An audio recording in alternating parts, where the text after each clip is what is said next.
Многие годы я не мог на наш юбилей как бы выбрать ведущего. Я говорю, ладно, узем берем, тегляй былай.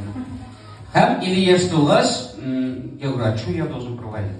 Мне нужно сделать выбор. И вот она, Эльвира, сегодня не спела эту песню. Бір Инстаграмда мен көрем Эльвираның жырлаған. Она поет Тямаевның жырын, Дусларға деген жырына. Эта песня вообще для Танисы гимном была. Ее поет женщина. В ее исполнении она звучит совсем.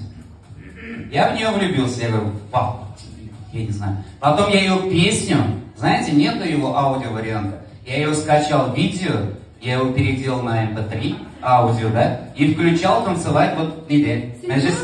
Понимаете? Вот такое дело. Вот.